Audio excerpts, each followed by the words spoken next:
stop? God, that's a great question. I couldn't really tell you. Probably freshman year of college, I would say. Probably hit like 6'9", 6'10", right around there. I just stopped. When did you you realize you were going to be the tallest person in every room you walk into? I was pretty young. In 6th grade, I was 6 foot. So I don't really remember the years that correlate with that. But when I was younger, I was always taller than every student. And then I got to 6th grade, and I was finally taller than my teachers. And so I'm like, oh, this is how it's going to be for the rest of my life, probably. So I kind of just lived with it and just went with it. So I was like, all right, I'm just me. So it's part of me. It's who I am. I love it. I hate it. It's every which way of it. So how'd you end up playing football, not basketball? That's a good. So actually, I was a swimmer before a football player. So I went swimming, and then I started growing, and I started eating a lot of food. And so my grandpa came down to our house, and he's like, all right, you need to play some like contact football. And we're like, all right. So I turned 6, and we got me on a team that summer. And my family didn't really love it, so they put my grandpa's name on the back of my jersey for the first year or two. And then they slowly came around. They're like, all right, yeah, you're going to be a football player. He picked up the nickname Tank. Was that Davis? Did you have that? Yeah, that was also a young one. I think I was in middle school when my old head football coach called me. He's like, you're a big son.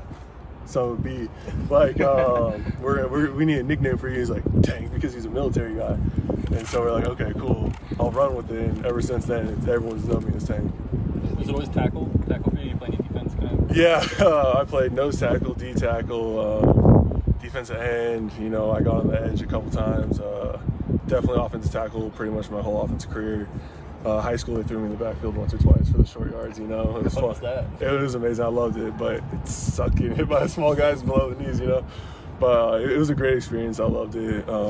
I mean, football is everything for me, so I can't complain where I'm at or what I'm doing with it. How do you adjust on the line, like you said, when you're so much taller than everyone else? You know, when someone is shorter, how do you make sure you're in the right position to be able to block them effectively? That kind of just comes with, like, the territory of just being huge. You have to, like, address other people. So, like, when I came in with you guys, I didn't want to stand super close because the camera's going to be too far or too close. So I try to take a step back, even when I'm talking to people, so I'm not looking down on them. So it's kind of like the same approach with football. So, like, I know you're going to be shorter, you're probably going to be quicker. You're going to be a little taller, a little beefier, you're going to be more of a power guy. So I kind of just adjust it.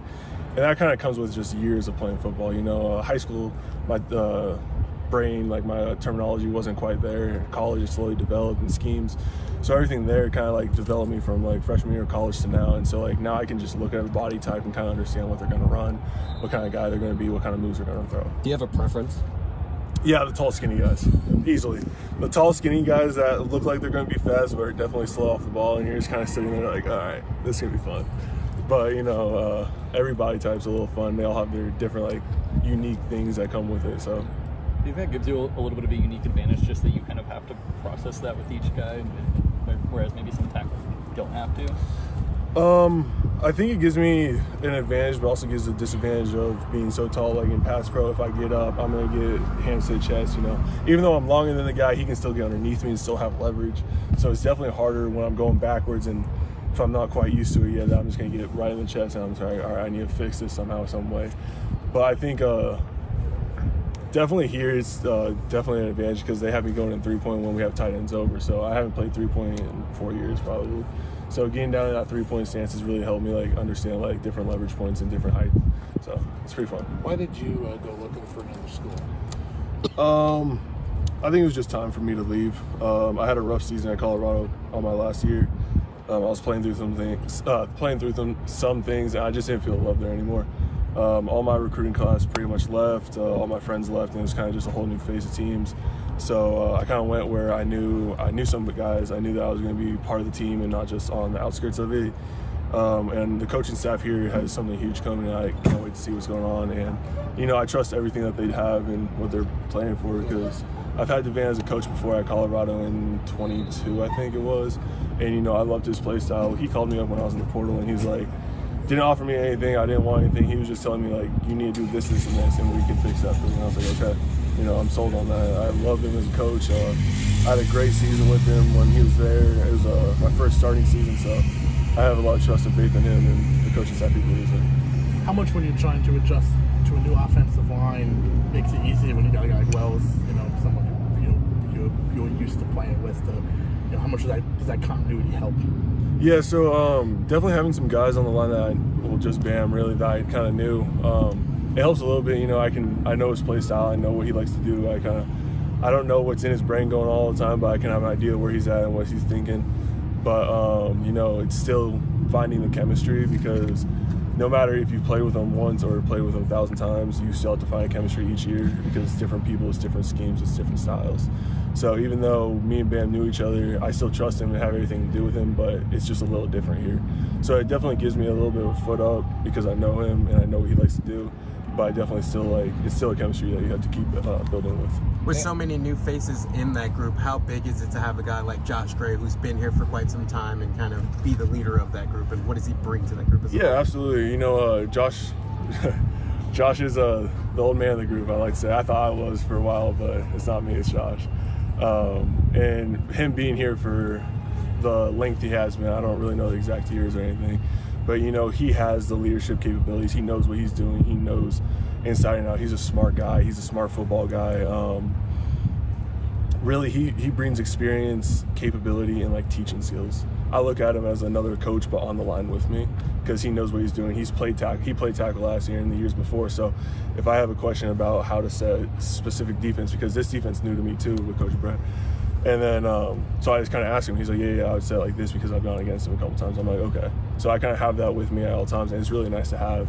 And he's a smart dude. He's really smart. He's strong as hell too.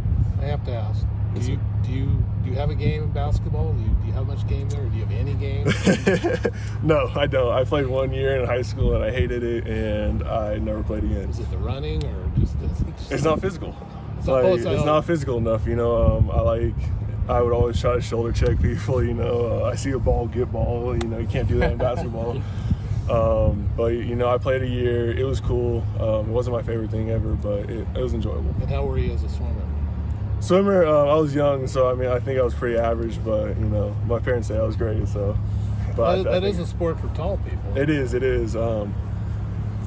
I kind of just want to do something different. My sister swam. She swam for a long time, and I kind of just I want to go try something else. So I want to play football. How tall is she? She is 5'10". So how much of the outlier in your family are you?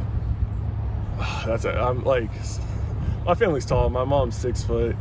My sister is 5'10". My brother's about 6'5", 6'6". My cousins are from 6'4" to 6'6", 6'7". So we're a pretty tall family. I think our only outliers are our aunts or real late cousins who are a little shorter, around 5'2", 5'3". Are you the only one that's made it this far in football? Or Yes. Yeah. So I'm the only one that has made it to a D1 for football in my family that I know of. Yeah. Tank, you missed spring. You seem to have assimilated pretty quickly. How much, while you finished stepping up to Colorado, how much were you able to do film work, whiteboard work with Coach? Because you jumped in pretty seamlessly. Yeah, so during my off time, the spring season, I was finishing my degree at Colorado. So I was training out there pretty much with my own, and 6-0 Academy, who I had help with, he's a separate personal trainer. We went over NFL film, nothing with Oregon State, which was nice.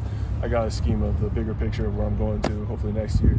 But as soon as I got on campus, as soon as we were allowed to be the coaches, as soon as I was on roster, me and Coach Caden, we sat down on the whiteboard and just started doing installs from day one that we were allowed to. And ever since then, we started getting into practice. I saw some of the guys start asking questions and everything like that. So every day I kind of see something. And when I first got here, I saw something new every day. And then finally, when I got to the beginning of fall camp, everything was different again because defense, From a mobility, flexibility standpoint, do you feel like you're where you want to be at this point in the year? Yeah, I feel like I have good flexibility. I'm tall, so it's kind of hard. I hinge at the hips a little much, but I haven't felt this good in a fall camp since I was probably a freshman or sophomore. They treat us right here, and I love it. So last question. Goes down to kind of just the training and the maintenance stuff here. Yeah, maintenance. I know I'm a tall dude. I have to get flexible. I have to stretch. I have to do my own stuff as well. But it's definitely something in this program that's really helping me stay flexible and figure out my body's not hurting as much as it was last year.